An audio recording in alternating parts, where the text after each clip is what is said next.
The Holy Gospel according to Luke, the 15th chapter. Glory to you, O Lord. Now all the tax collectors and sinners were coming near to listen to Jesus, and the Pharisees and the scribes were grumbling and saying, "This fellow welcomes sinners and eats with them." So he told them this parable. There was a man who had 2 sons. The younger of them said to his father, "Father, give me the share of the property that will belong to me." So he divided his property between them. A few days later, the younger son gathered all he had and traveled to a distant country, and there he squandered his property in dissolute living. When he had spent everything, a severe famine took place throughout that country, and he began to be in need. So he went and hired himself out to one of the citizens of that country, who sent him to his fields to feed the pigs.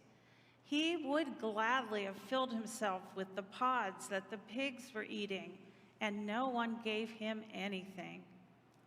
But when he had come to himself, he said, "How many of my father's hired hands have bread enough and to spare, but here I am, dying of hunger. I will get up and go to my father, and I will say to him, 'Father, I have sinned against heaven and before you. I am no longer worthy to be called your son. Treat me like one of your hired hands.' So he set off and went to his father.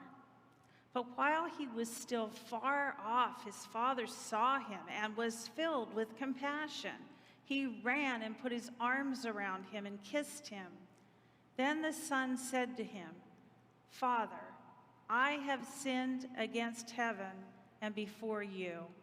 I am no longer worthy to be called your son.' But the father said to his slaves, 'Quickly, bring out a robe, the best one, and put it on him, and put a ring on his finger, and sandals on his feet, and get the fatted calf and kill it, and let us eat and celebrate. For this son of mine was dead and is alive again. He was lost and is found.' And they began to celebrate. Now, his elder son was in the field, and when he came and approached the house, he heard music and dancing. He called one of the slaves and asked what was going on.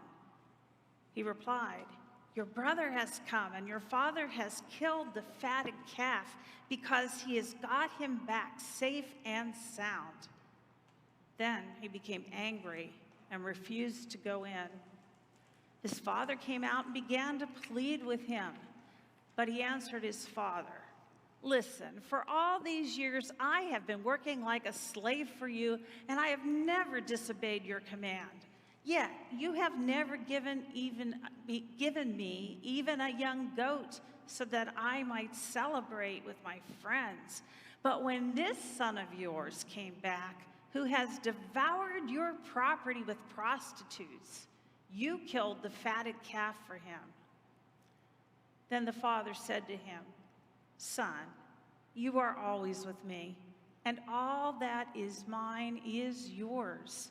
But we had to celebrate and rejoice, because this brother of yours was dead and has come to life. He was lost and has been found.'" This is the gospel of the Lord. Praise to you, O Christ. I'm not sure I have, the adults may be seated. I'm not sure I have any youth here, anybody want to come up? So I'll just tell you briefly that I made my Sunday school class promise, and they left me in the lurch. I made my Sunday school class promise last week that they would be here to tell you all what a parable is. And they have left me in the lurch. And here we are. So the very simple explanation for a parable is what? Come on, you've got to be as smart as my Sunday school class. I mean, they're really smart. You might not be.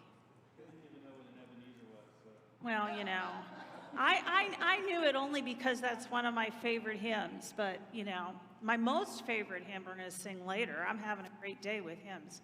Well, anyway, so Jesus told stories, parables, that were based on things that happen in everyday life, right?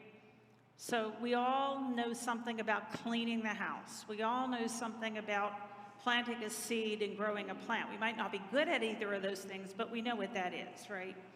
We know things about the way that food is produced, and we know something about family relationships. So Jesus would tell these stories based on familiar things that people could relate to, and he could always go on to a deeper meaning, and I'll get to that. So that's what we were going to talk about, and you wait till I see those kids. Seriously, they did very well with it. And I want to recall something that happened here a couple weeks ago. So if you were here, we had a concert for St. Patty's time, and maybe you saw it in person or online, and you might have noticed that my husband, Joel's father, sang a very silly Irish song called The Wild Rover. And it's even sillier because as far as I know, my husband has not ever been a wild rover, and I'm here to tell you he'd better not try it, but he hasn't. So it's just very silly, and it's fun. We have a good time. But it's got a line in it that says, in the end, the wild rover says, "I'll go home to my parents, confess what I've done, and I'll ask them to pardon the prodigal son," which is, of course, the most usual title for the parable Jesus tells today. So this parable is so very, very familiar.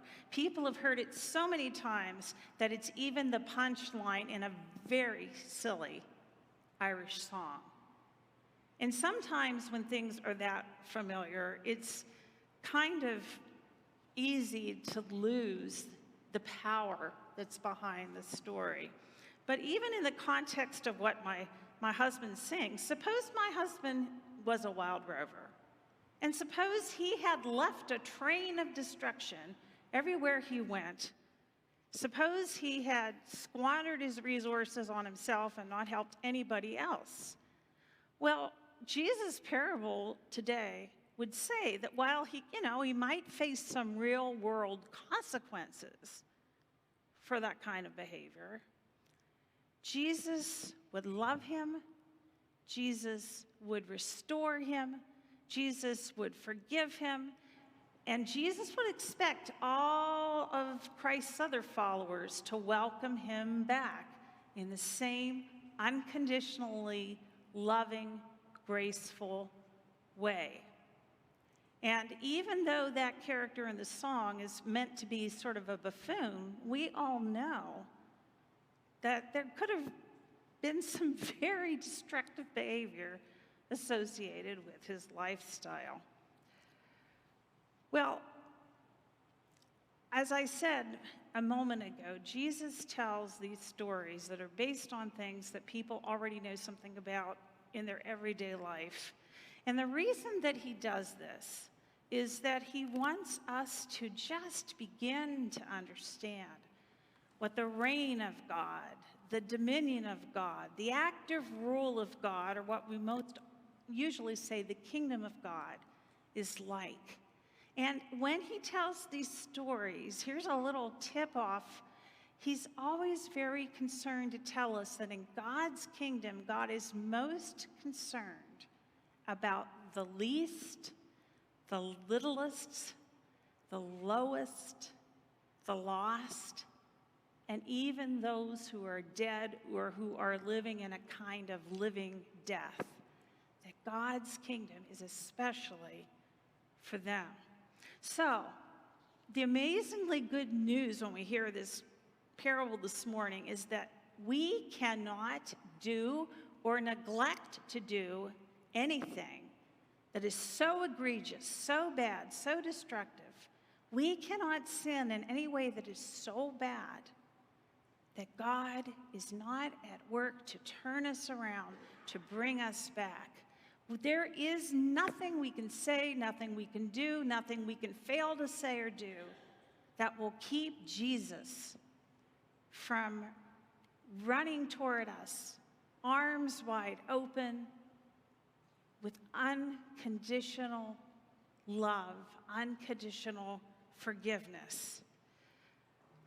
Now, this is quite a thing to hear this morning because it's been a rough week again in York City.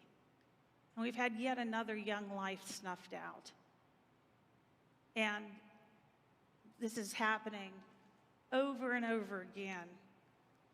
And one of the things that when I listened, if you get a chance, listen to Commissioner Muldrow's address that he made, really a sermon in a lot of ways at the Baptist Church, because he did a really good job of calling us to extreme responsibility for these things that are going on in our own community and in our own homes and in our own organizations, including congregations. Yet in the midst of the fact we do need to engage in extreme responsibility, in the midst of so much pain, so much guilt, so much heartache, so much grief, we have this reassurance that Christ is with us, accepts us, even at our lowest, even at our worst, even when we're maybe not doing enough or giving enough or acting the way we should. And that even when we're very far off from Christ, he is there. Now, he's not going to necessarily take away the consequences that we face, but he's got us. We're not alone. We don't need to just melt into a puddle of inaction. We don't need to go crawl in a hole and shut out the world that needs us so very much to be Christ's followers. Instead, he brings us out of death into renewed life, renewed hope, renewed relationships. Now, I could probably just stop now, right? Yeah, my son's nodding. I think he wants me to stop. But I'm going to told him he might have to do this today. But I want to just add a little thing, because I know, in fact, you are very smart people, and you do really like to dive into the scriptures. And I want to just go back to something I said earlier that's a key to Jesus' teachings about God's kingdom, and that's God's concern for the lowest, the littlest, the least, the lost, and even the dead, or those who are caught up in living death, all right? And I want to ask you, I don't want you to share it out loud yet, okay? If we look at this parable, who is it in the parable who is dead? All right, now just think to yourself. How many of you said it was the fatted calf? All right, there's at least one smart aleck in every bunch. You know, right, okay. So the fatted calf is killed, he's butchered, right? Whether you believe in eating meat or not is not the point. This was a really big party, and they're serving the best roast beef that they can find, okay? That's what that's about. However, I can't help but think a little bit about the slaughter of the Passover lambs when Jesus is crucified. I can't help but think about our Savior, who allows himself to become literally dead so that we can have the amazing party and new life that is the resurrection. Just saying. All right. How many of you think it was the older brother? Okay, a few people. Older brother. Why? Yeah. He's dead inside. Yeah. Anybody else want to add? He is dead inside. He has, there's this little detail that is really easy to miss, and I didn't really pick up on it till this year, which goes to show.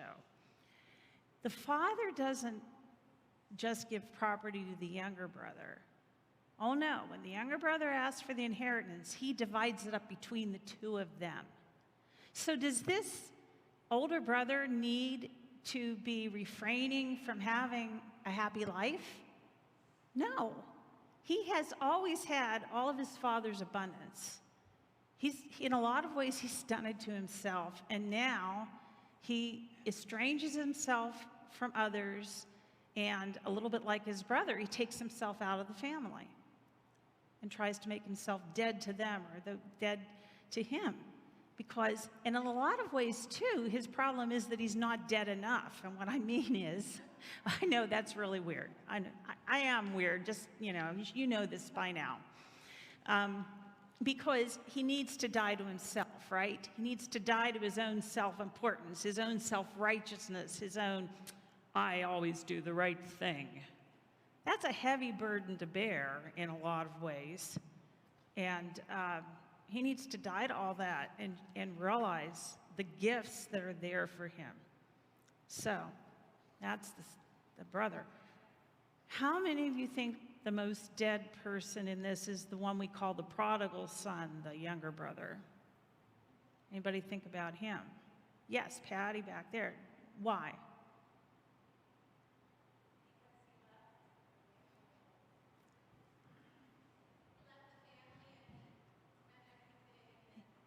Yeah, he left the family, he ruined everything, didn't he? And again, this phrase, dissolute living and devouring income with prostitutes, it's not that we want to make sexual sin more egregious than any other kind.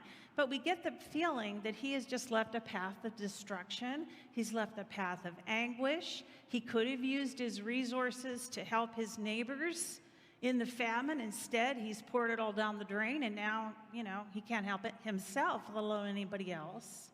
He has, in this society, he has humiliated his father for no good reason. But, of course, something happens. In his extremity, he literally turns around. I've heard Pastor Joel say this a lot lately. When what God calls us to is to turn around and retrace our steps back to God. Because God's already claimed us, right? We're the ones who wander away. This guy literally wandered away, and he has to turn around, retrace his steps back home, but he doesn't even get home, right? And his father actually says, well, you were dead, but now you're not, so we're going to celebrate. So we can think about that, how we make ourselves dead when we squander the love that God gives us to share, when we don't share the grace and the unconditional acceptance that we've already got. And it's not that there's anything demeaning about being a manual laborer. There isn't. But this guy, being a Jew, by the way, wasn't really supposed to have to do anything with pigs. So he really sank down. But he's been lifted up. Love lifted me, as the hymn says. All right, so there's one more person left. What do you think? Could we think of the father as being dead? Okay.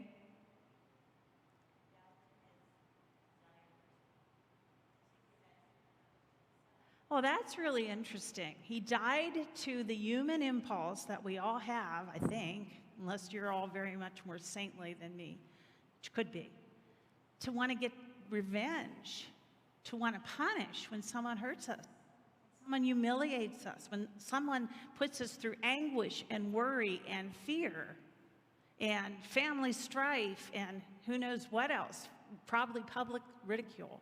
So that's a good observation. The other thing that I think is interesting is, when is it that we usually divide property and give out an inheritance? When does that happen? Yeah, when you're dead. When you're dead. Now, I want to go back to the very beginning of this parable, because Jesus says something, tells this story for a reason, and you can see it on your bulletin. Jesus is eating with people who are considered public sinners.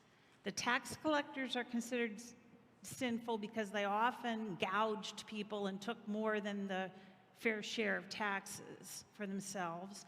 They were looked on as public sinners because in a lot of ways they betrayed their siblings in faith. And there were other people there who were public sinners in other ways. it doesn't specify, but you can just think about what that might be, lots of things. And the so-called religious leaders start grumbling. The so-called religious leaders are the ones saying, well, he eats with tax collectors and sinners. How can he be a man of God? How can he show us the way? What's wrong with him? No respectable person would do this. Think about the Father. See, a lot of folks hear the parable of the prodigal son and the forgiving father, as it's often called, and they think about the Father, because of that word, as being the Father of Jesus, the first person of the Trinity. But I think he's much more like Christ himself, because he is willing to act as though he is dead in order to extend unconditional love and acceptance to both of his sons, right? Because till the parable's over, they're both in trouble. He is willing to behave as though he is dead, give out the property. He is willing to allow himself to be publicly shamed and humiliated. That's going to happen soon in the life of Jesus. It's as though when Jesus is eating with those tax collectors and sinners, he's saying, I'm already as good as dead. Just let me be shamed. Doesn't matter. Let's just party. Because there's a lot to celebrate, folks. Yes, we are called to extreme responsibility for what goes on in the world around us, because Jesus calls us to be out there working for life, not death. That's a tall order. That's hard. But Jesus surrounds us at all times with love, acceptance, grace, welcome.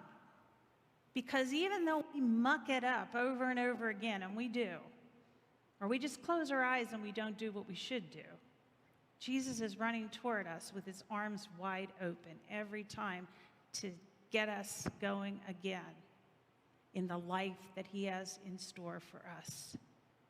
So like I said in the beginning, if all we do today is realize that we are unconditionally forgiven, that we are unconditionally loved, and that God has got us in every situation, that's plenty, all right? But at the same time, Jesus sets an amazing example, not to be so concerned about ourselves, but to be loving, giving, welcoming, accepting, and active, public in grace and forgiveness and love.